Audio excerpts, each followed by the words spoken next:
வணக்கம். வாழைக்கு rain hose மூலிமா நீர் பாசனம் பண்ணியிருக்கோம்.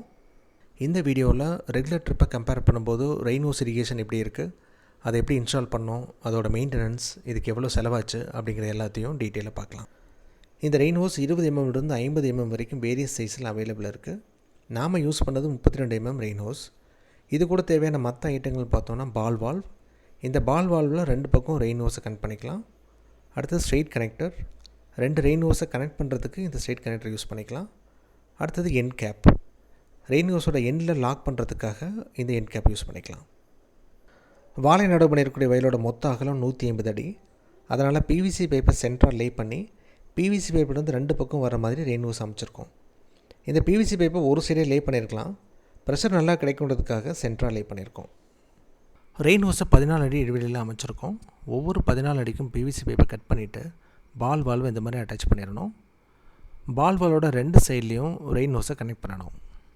ரெயின் ஹோஸோட ஒரு சைடில் மட்டும்தான் தண்ணீர் வரக்கூடிய அந்த ஹோல்ஸ் இருக்கும். அதனால் அந்த ஹோல்ஸ் இருக்கக்கூடிய சைடு மேலே வர மாதிரி வச்சு ரெயின் ஹோஸை ஃபிட் பண்ணணும். அந்த கேட் வால்வ்லேயும் ஒரு சேஃப்டி லாக் இருக்கும். ரெயின் ஹோஸை கனெக்ட் பண்ணிவிட்டு அந்த சேஃப்டி லாக்கை ப்ராப்பராக லாக் பண்ணிட்டோன்னா லீக்கேஜ் எதுவும் வராமல் இருக்கும். என் கேப்பை லாஸ்ட்டில் ஃபிட் பண்ணிடணும். இதை பொறுத்த வரைக்கும் பைப் லைனுக்காக எந்த ஒரு ட்ரென்ச் எடுக்க தேவையில்லை. எல்லா பைப் லைனும் மண்ணுக்கு மேலேயே வந்துடுறதுனால இன்சுலேஷன் ரொம்ப ஈஸி.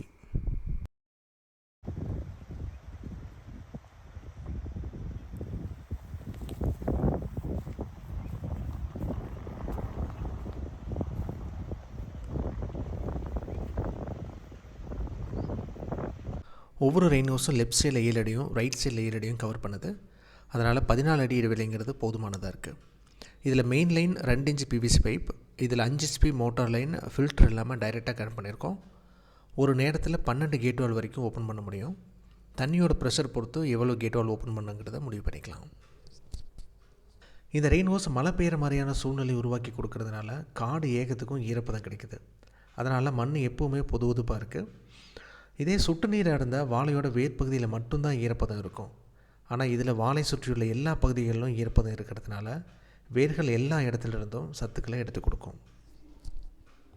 இது தோட்டத்துக்குள்ளே ஒரு மைக்ரோ கிளைமேட்டை உருவாக்கி கொடுக்குது.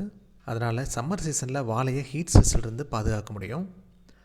தண்ணியில் உப்பு அதிகமாக இருந்தால் சுட்டு நீர் பயன்படுத்தும் போது அதிகப்படியான உப்பு வேர்பகுதியில் சேர வாய்ப்பு இருக்குது. ஆனால் இதில் அந்த பிரச்சனை இல்லை. இது உப்பை கழுவிட்டு போயிடுறதுனால உப்பு ஒரே இடத்துல சேராமல் இருக்கும். சுட்டு நீரை கம்பேர் பண்ணும்போது இதில் வாட்டர் டிஸ்சார்ஜ் ஸ்பீடு ஜாஸ்தி. அதனால் 2 மணி நேரத்தில் 1 ஏக்கர் முழுசும் நீர் பாய்ச்சிட முடியும். தண்ணி கொஞ்சம் அதிகமாக எடுத்துக்கும். வாழை ஒரு 3 அடி உயரத்தில் இருக்கும்போது அதோட குருத்துலேயே தண்ணீர் இறங்கும். அதனால் இலைகள் நல்லா ஆரோக்கியமாக வளர்ந்து வரும். பூச்சிகள் எது இருந்தாலும் அதை விரட்டி விட்டுரும்.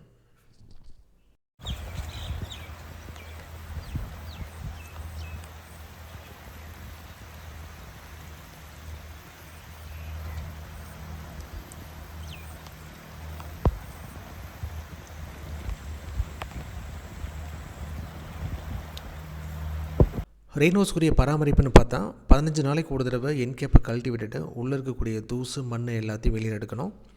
இல்லைன்னா இந்த மாதிரி ஹோல்ஸ் எல்லாமே அடைச்சிக்கும். ஹோல்ஸ் அடைக்கிற ப்ராப்ளம் ரெயின் ஹோஸோட கடைசி 1 மீட்டரில் தான் இருக்குது. இடையில எதுவும் அடைக்கிறதில்ல.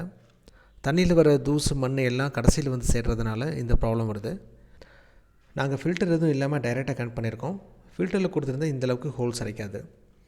என் கேப்பை கழட்டி க்ளீன் பண்ணிவிட்டு இந்த அடைச்சிருக்கிற ஹோல்ஸ் எல்லாம் கையில் இந்த மாதிரி எடுத்து விட்டுடலாம். இது மட்டும்தான் இதில் பண்ண வேண்டிய ஒரே பராமரிப்பு. இது முழு நிலத்தையும் ஈரமாக்குறதுனால களைகள் வேகமாக வளரும். இதே சொட்டு நீர் பயன்படுத்தும் போது இந்த பிரச்சனை கொஞ்சம் குறைவாக இருக்கும். சொட்டு நீரில் உரம் கொடுக்கும்போது நேரடியாக வேர்கள்கிட்டே கொண்டு சேர்க்க முடியும். ஆனால் ரெயின் ஹோஸில் அதை பண்ண முடியாது. இதில் உரம் கொடுத்தா எல்லா பக்கமும் போய் சேரும். அதனால் வாழைக்கு இதில் உரம் கொடுக்கறது அந்தளவுக்கு சரியாக வராது. இதோட லைஃப் 4 வருஷம் வரும்னு சொல்லியிருக்காங்க. அது நம்மளோட பராமரிப்பை பொறுத்தது. இதை வாழைக்கு தவிர வெங்காயம், நிலக்கடலை, குச்சிக்கிழங்கு, மக்காச்சோளம் போன்ற பயிர்களுக்கும் பயன்படுத்தலாம். வாழையை பொறுத்த வரைக்கும் சரியான ஈரப்பதம் எப்போவுமே இருக்கணும். இந்த ரெயின் ஹோஸ் கொண்டு வர மைக்ரோ கிளைமேட் அந்த ஈரப்பதம் எப்போவுமே மண்ணில் இருக்கிற மாதிரி பார்த்துக்குது. அதனால் வாழை சாகுபடிக்கு இந்த ரெயின் ஹோஸ் இரிகேஷன் ஒரு நல்ல சாய்ஸாக இருக்கும். ஃபைனலாக செலவு கணக்கு. 2 ஏக்கருக்கு மொத்தம் 52,000 செலவாயிருக்கு. சொட்டு நீர் பைப்பை கம்பேர் பண்ணும்போது இதில் செலவு ரொம்பவே கம்மி. இதில் பிவிசி பைப்புக்கு பதிலாக ஃப்ளாட் பைப்பை யூஸ் பண்ணால் இன்னுமே செலவை குறைக்க முடியும்.